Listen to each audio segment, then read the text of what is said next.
Welcome to the Australian Hiker Podcast, Australia's longest-running hiking podcast, downloaded over 750,000 times in over 160 countries and providing you with an Australian perspective on all things hiking. We're your hosts, Tim and Jill Savage, coming to you from Warradandi country.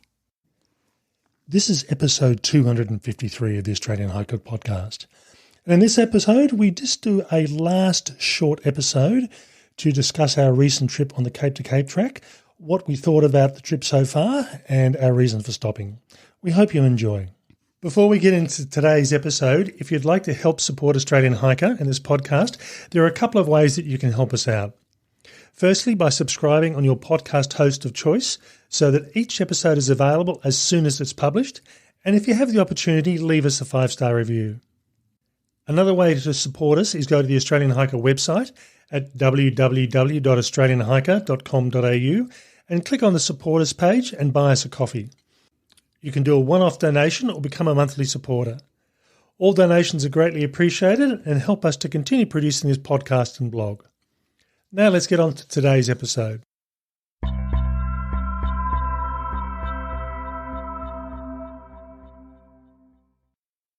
In the previous two episodes, we talk about our expectations for our journey on the Cape to Cape track, and then followed by our on-trail episode for the trip that we covered so far. As mentioned in the previous episode, we did actually stop the trip short, and in this episode, we're going to talk about why we stopped, the reasons for it, and what we thought about the track so far, and where to from next. Okay, so as mentioned in episode 252, we finished this trip after 2.5 days into the 6-day journey. And we completed 44, or just over 44 kilometres, which given the designated distance for this track is around about 124 kilometres. That was definitely over a third of the track all covered. Yeah. So when you think about it, probably almost half the time that we were going to spend, and we did about a third. It's not great, is it?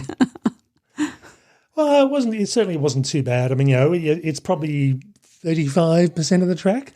And we did have some of our big days still to come that would have certainly increased that. One day of almost 28 kilometres and another day of 25 kilometres. Okay, so as mentioned, we did actually stop this trip earlier than expected. We had planned to finish the whole trip, but really what it came down to is why are we here and how are we feeling? Yeah, it wasn't great.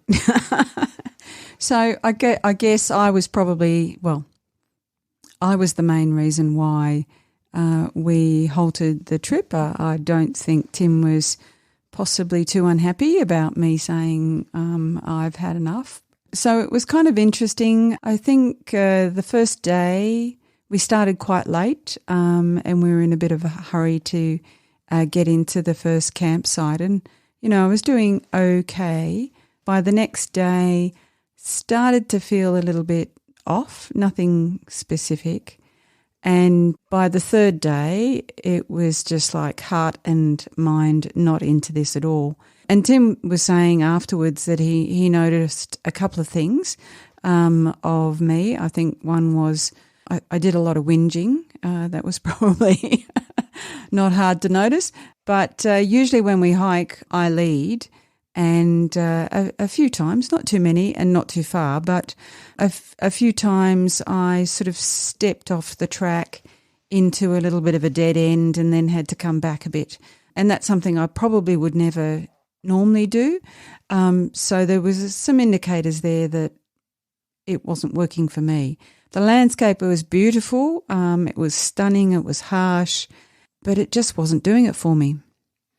And I think the other thing as well, this was late March, early April, so we were pretty much out of summertime. We were into autumn, but we had the first day was actually overcast, bit of breeze and coolish, I would say.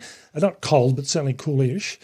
Second day was reasonably warm. It was probably around about 25 to 27 degrees, which is the forecast. as was the third day as well. So in addition to not feeling 100%, I mean, the heat certainly has that impact as well. Yeah, it's an interesting one because you would think that, as you're walking along these amazing cliff tops that you'd have a breeze all the way. And as Tim said, that first afternoon we certainly did. But there were a lot of spots where it was still. And even though it was high 20s, which, I guess is not too hot given Australian standards, but it was breathless, and that made it, more hot, and sun was shining, and as I said, just heart and mind not into it.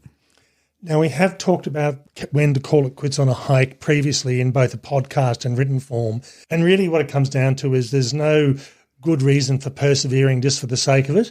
And we ended up stopping this trip in Gracetown, which was a logical stopping point. We still had around about 5.5 kilometres left to go for that day, but the issue became if we had have kept on going and Jill hadn't started to feel any better, we would have had to turn around and come back, because that was really the next logical place to go rather than continuing on for a longer distance the next day.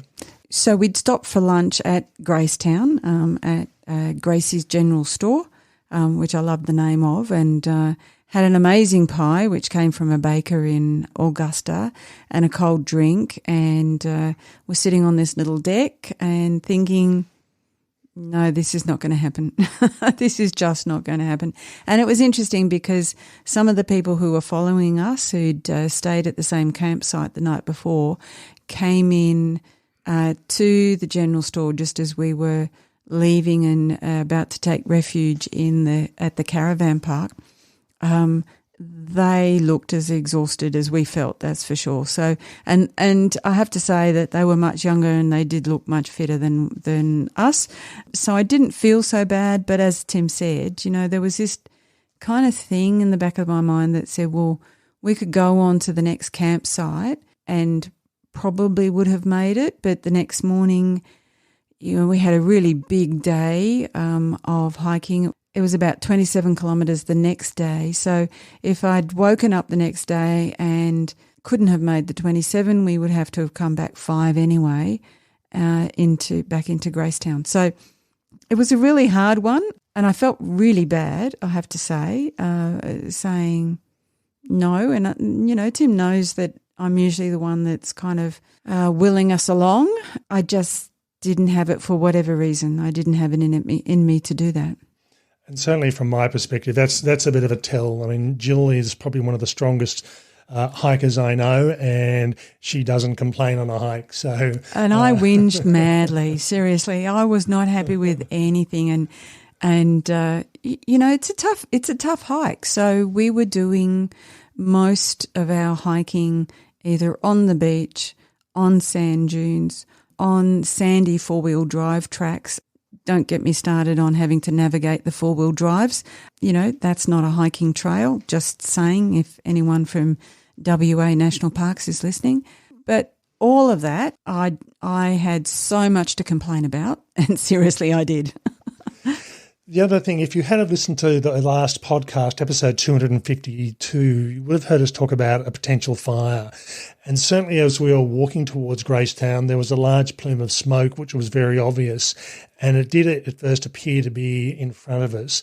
There was certainly fires around, but the smell of smoke, which was very obvious for us, was actually coming from behind us and was actually further north. But even as far north as it was from where we were still smelling smoke, which is never a good thing to when you're trying to walk along and you've got this stench of smoke in your when you're breathing in. Yeah, and I guess that's another aspect to this. So the amount of sand walking, is pretty tough. As I said, the stillness and the heat, the concentration on those sunny days, and then this smoke was just starting to, make me catch my breath. So I think, it probably sounds like a whole lot of excuses, but I can only describe it as it wasn't working for me, and I couldn't click my head into the space. Normally I do we've just got another 5Ks to go, we'll be fine, we just keep going. Or I'm very big on reaching the midday point of a hike. So, the sun definitely comes out after the middle day, and then you're on the downhill run. I wasn't even close to that on that day. So, as I said, I don't think Tim was too unhappy, let me just say, about me. I think he was suffering from the heat as well, and a couple of times during the hiking, during the 3 days that we did, he did exhaust his water supply towards the end of the day, and he was using my water as we were walking into camp as well. So, that sort of said that he was, perhaps not secretly, he never admitted it, that's the secret bit, but overtly that said he was doing it tough as well. Now, as we mentioned, we've covered, it was actually 44.2 kilometres. So that took us from the lighthouse at Cape Naturalist through to Gracie's General Store in Gracetown. And that's pretty much the logical stopping point for us. And at that stage, we rang up the local caravan park. They said, yes, they had accommodation available. We got a cabin rather than a tent site, and they actually have a service where they'll come and pick you up. Yes, yes, I know. It does actually sound like, and in fact, there was another couple who did the same thing as we did that pulled the pin and stopped it there, and they turned up the next day. So apparently Gracetown seems to be a logical stopping point for a lot of people on this trip. Yes, and I was talking to the owner at the caravan park, and they were saying that they encourage people to, not just because it's good for their business, but because it's good for the hikers. They encourage the hikers to take a break at Gracetown and the caravan park. And it was really easy. We did have to squeeze into the bench seat of the utility. There wasn't much room, but it was only a couple of kilometres up the road, and it was a pretty easy run, and very, very nice to have a shower at the end of that third day. Now, certainly what we thought of the trail so far is variable. It's like any track, it's unique. The first thing we noticed was the flies on the first day. When we actually went in Dunsborough to pick up our gas for our stove, I was talking to the owner of the store, and he was saying, you do this in midsummer and you can't open your mouth because you'll just swallow flies. It was pretty much the same on the day we did it. That first section up until the Mount Ducksworth campsite, the first campsite, it was just constant. And I, almost without fail, unless it's a winter hike, I will always carry a bug net put over my head. I opted not to do this because I thought, no, we're out of summertime, and that was a mistake. Luckily enough, I always carry a buff, so I actually had the buff around my mouth and nose so I could breathe through the material and not swallow flies in the process. But I think we ended up with, 1.5 for you and 1 for me as far as swallowing flies? Yeah, that's right. I did have my bug net over my hat, and I'm not a fan of them because I think when you're moving and it's hot, it does make it a little bit harder to breathe. But seriously, it was the best thing ever. I mean, once we got to Naturalist, it was like, I've got to put this net over my hat, and wore it, used it most of the way into the campsite. And yes, I think I won. I've got 1.5. That was 1 that went in and 1 I spat out. And Tim had 1 intake, but it could have been much worse. Yeah, I have never done a hike that's had so many flies as this one. Yeah, but again, it was the first day only. The second and the third day, yes, there were flies around, but they weren't anything noticeable and didn't have to worry about swallowing flies. So it's that first section. Yeah, it was weird, wasn't it? We found on that first day, for the first few kilometres, it was on a bitumen track. And that surprised us. I knew there was going to be a bitumen for a section, but I didn't think it was going to last that for that long. And we had The first lookout, which people tend to do, very groomed, very manicured. They obviously pruned the side of the trail. Then we continued on from there. And all of a sudden, while the bitumen was still there, the growth from the sides of the track had actually encroached on where you were walking. That's where we saw our one and only snake. And from what we can tell, it was a dugite that was quite happily lying in the middle of the trail. Reasonable size one, nice glossy sort of scales on it. And we talked to 3 young women who came in later into the first camp, said they'd seen 4 small snakes, and they'd followed behind us. Normally if you're going to see snakes, it tends to be in the warmer parts of the day, but we only saw one on the track so far. As far as wildlife was concerned, we had bees at the first campsite, so that was nothing. Not really any native wildlife as such. No other animals came to visit us during the night time, which is something I tend to be used to these days, almost without fail. Any time I've ever done a hike, almost anywhere, you expect to have wallabies or bush rats or something coming to visit the campsite just looking for food. We did, however, get that at the second campsite at Moses Rocks, where we had a bandicoot, which is apparently well known. And virtually as Jill started putting the tent up, it came around, nosing around to see what we were doing. Yeah, absolutely. And it just didn't take any notice whatsoever. So quite clearly comfortable with people, was checking out, looking for some scraps. We didn't have any, but went to some of the older or some of the campsites, I guess, that we were used in previous days, and just kept wandering around the campsite. It was just amazing. And when I went over to start dinner at the table that was that site, it was coming under. It was almost under my feet because obviously the expectation is people drop food and give it a short period of time and it'll find food. So it didn't come around at night time to visit us, but obviously that dusk and late in the afternoon, it was out and about looking to see what was there. Yeah, one of the things I would say on this hike is that long sleeves for me are a must. Long pants, long sleeves.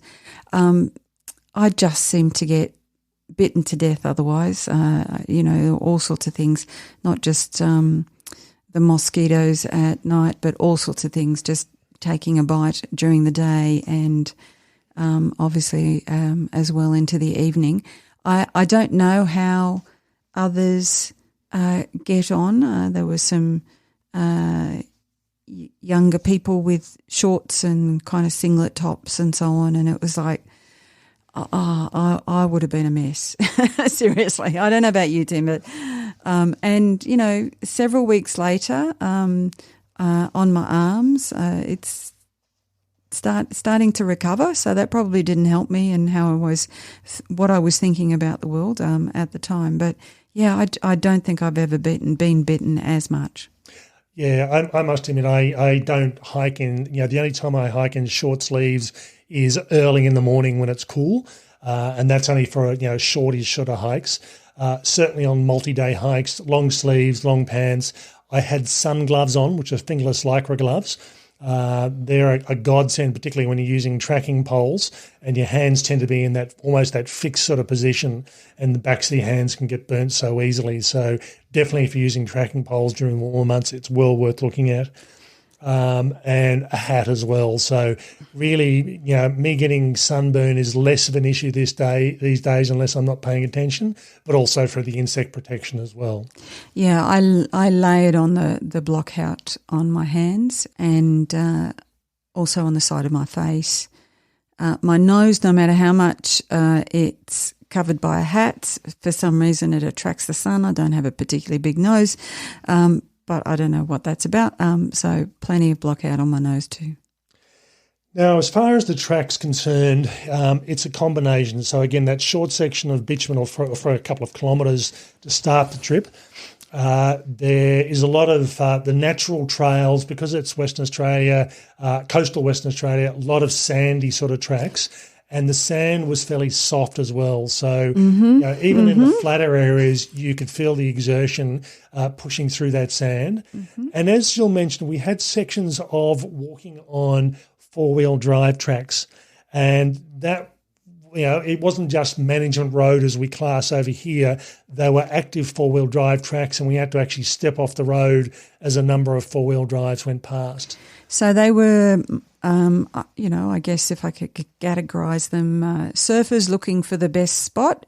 So, not sort of four-wheel drivers who are hooning up the road.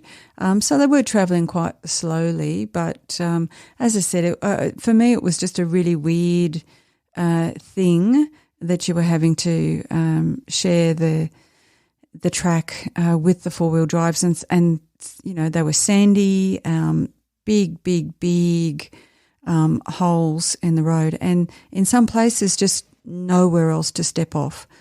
So you would be standing in the heath bushes if something came past. Facilities-wise, again, we've only done the two campsites. Toilet and normally one or two picnic tables at each of these sites were quite handy. One of the things that surprised me, and again, I think this is one of these things, it's more a matter of experience and time spent hiking and camping, is when we got to the campsite on the first night, we looked around to find the flattest campsite we could. And there was, from our perspective, there was one really good flat site. There was another one as well, which was already being used.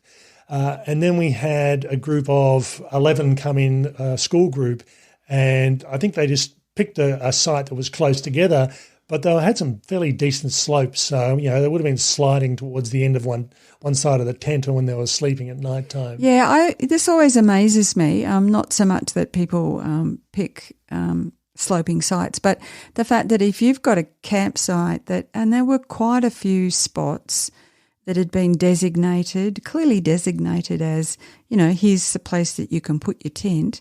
So again, if you're going to do that, then surely you spend a bit of time to straighten out the site a bit or level out the site. So that was the really weird thing for me. If it's a designated camping area, it doesn't take much to flatten a couple of small spots out so that, you've got a few more choices as to where to put your tent. And I think the other thing as well is if you're a large group, you always tend to try to stay together, but sometimes it's better not to. And to spread, there was a lot of campsites there, so it would have been very easy if people had spread themselves out and not stayed together, they would have had some better flatter sites to deal with. So, worthwhile keeping in mind that, spend the time, have a look around, there's plenty of choices and options there. Same as the second night. We looked at the second night and we had a number of campsites or tent sites that were very close to the toilet. Not really close, but, would have been, probably 15, 18 metres away from the toilet facilities and the picnic table. But, we chose probably the site. We still had further options, but we were reasonably far away from everybody else. So, it gave us a bit of privacy, but it was also one of the flattest sites as well. And there was a little bit of partying going on, I think, down at those tent sites close to the picnic tables. One of the ladies did say the next day, wondered whether or not they disturbed us, and were a bit worried about whether or not we had heard what they were talking about. We kind of did, but, it's just what happens when I think a bunch of young women get together and talk about some stuff, or even a bunch of older women get together and talk about some stuff. Despite our experience and having to call it quits, this is a really stunning hike. You're hugging the coastline all the way. The landscape does change and is quite spectacular. So while we struggled and while we've mentioned some, a few things for improvement, it is an experience and it is worthwhile doing. And for us, this is not the end. We will definitely finish this hike and we'll talk about that in a minute. But the landscape is quite a variable cliff top, beach, seascape.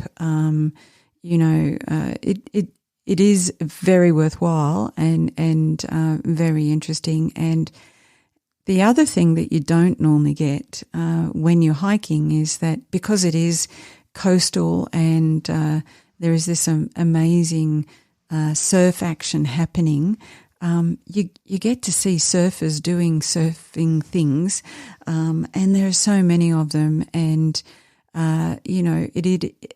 sometimes you get quite close to them, and their excitement about what's happening with the waves and what their mates are doing down in the surf is really quite distracting and infectious in a way. So there is a lot to see and there's a lot to take in. Yeah, I'd agree with that. It's very much a coastal walk. If you don't like doing coastal walks, this is probably not the walk for you. More so than any other walks we've probably done, including the Great Ocean Walk. We've only done just a bit over a third of the walk, but it was very much dominated by the coastline. So I know in further south there are sections that do take you away from the coast, but the majority of this track is along the coastline. So certainly it has that going for it.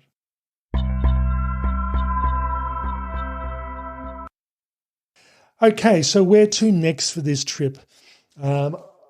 This trip we will revisit later in 2023. I've still got to work out from my work perspective about when I can get time, but I'll probably be looking at... And me too. And Jill too, yes. About when we can get across there again, and probably looking at, I'm guessing probably August, September. Definitely the cooler time of the year. We will expect very different weather conditions. And in some respects, that's not a bad thing, rather than saying, well, we've done this trip all through a fairly warm, dry sort of period. In a week or two after later, the rain certainly hit Western Australia, particularly up north. So this will give us an opportunity to see what this walk is like at a different time of the year. When we are looking at doing it, there's a good chance we won't be able to cross the inlet because the inlet will be open. So whereas we would have been able to keep on walking along the beach in this case. And the weather will certainly be cooler as well. So I would expect as a result to see less people than we did on the track that were at the time we were doing it. Yeah. Though we didn't see too many. I mean, it wasn't overly crowded. Couldn't say it was overly crowded. There were probably, I guess, with us, 3 groups at any one of the campsites, but the campsites were, reasonably large enough to take that kind of camping effort. Okay, so that's all for this week's episode and for the Cape to Cape track to this point in time. I will be publishing in the next week, so roundabout, certainly by the end of April, if not beforehand, I'll be publishing the walk write-up with images to date, and we'll be back again towards the end of 2023 to finish off this walk and to finish off the write-up. Okay, that's all for this week's episode. We hope you've enjoyed. Bye for now. And bye from me.